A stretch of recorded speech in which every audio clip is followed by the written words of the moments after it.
So today we are going to understand distributed caching system and how to implement distributed caching system. So to understand the implementation, first we have to understand what is the caching. Caching is nothing but the type of memory. The capacity of the cache memory is very less, but it is the fastest memory. Cache stores the frequently asked data or the results of the heavy task, like suppose the task T1 uh, consumes more time as compared to other tasks, so the result of that task will be stored in the cache memory, or the in, data of that task in the cache memory.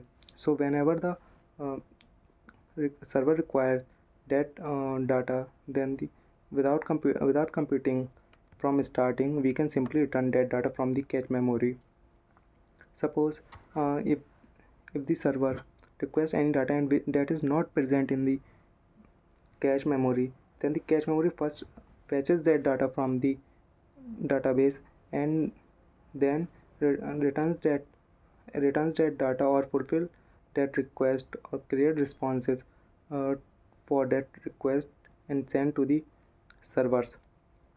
So in single caching system, there is only one cache memory or one cache server, and this cache server can be easily failed by multiple requests or heavy heavy requests on the heavy request on the cache memory.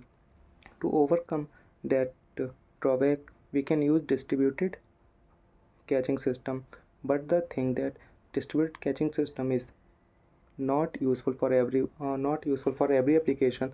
This system should be used only for the application which has the large number of users, or which is uh, which is very frequently used, and for the very heavy applications, like for the small application or the application which has less users, the distributed caching system is kind of wastage of time and the resources.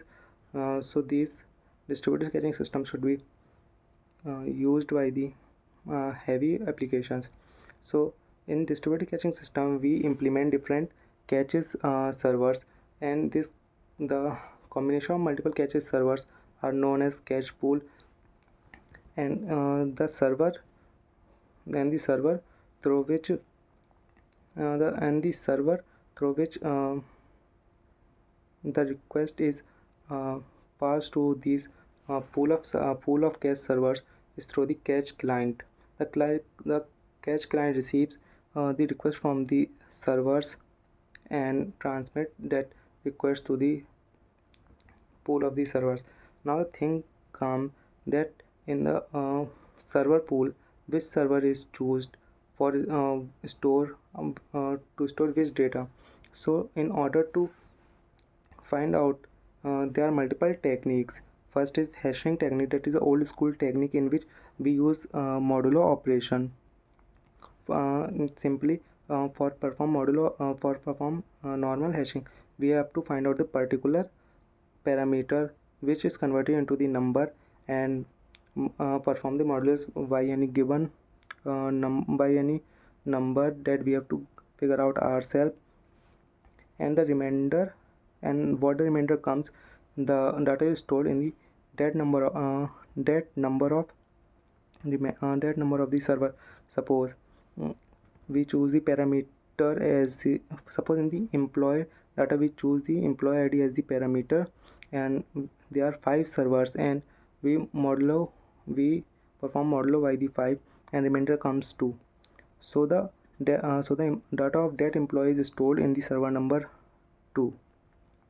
So in normal hashing, there is a problem that if we want to scale our servers, like we have to add one more server, then we have to change our modulo number, the number from which we were performing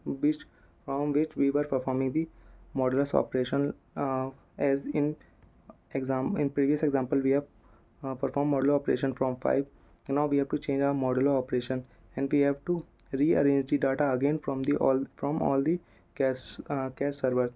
So benefit of the multiple cache servers is that if one cache server fails, then others cache server still works and the application do not breaks down or um, stops working. We can continue with the other servers as well. And the second technique comes consistent hashing.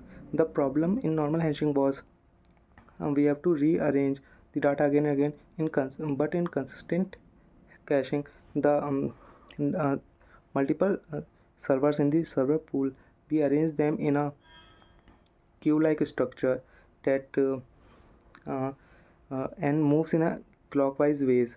So the uh, so the so the when we want to store the data, the first server which is free, we can store data there, and simpler, and this is very easy. So this is very easy, and when we want to scale our server pool, we can simply add new servers into it, and that server came into end, and simply we want to add we want to again add data, so the server starts from the server number 1 and goes in the end and simply store the data. Now the third technique came here, that is the sharding technique. In this sharding technique, the main data is break down into the smaller parts, through which the load in the one cache is distributed in the different parts, through which the load is equivalently distributed, and the data breakdown chances of the server reduces. So these small parts are called as shards. We have to wisely distribute our data in these shards, so that the load on these shards divides equivalently. Otherwise, the one shard can be, if there is a overload in the one shard, then this shard can be can become the shard hotspot. That is nothing but the overload on the particular shard. So we have to choose our um, parameter for sharding very wisely. And if there is a heavy load on the particular shard, then we have to resharding, which requires again lot of resource consumption and time consumption. And the fourth technique comes is master and slave technique. It is nothing but the duplicacy. We duplicate the data from the main server and to the other servers. This is designed on a simple fact that the in normal application, the read operations are in more numbers as compared to the write operations.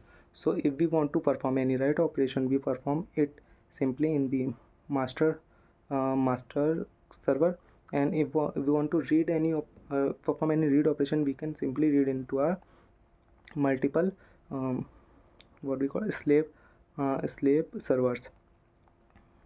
So by which the load is equivalently distributed, and the thing we need to focus on that, if there is if any write operation is performed in the master server, then that update should be also maintained in the slave server, so that the data read from the slave server is correct.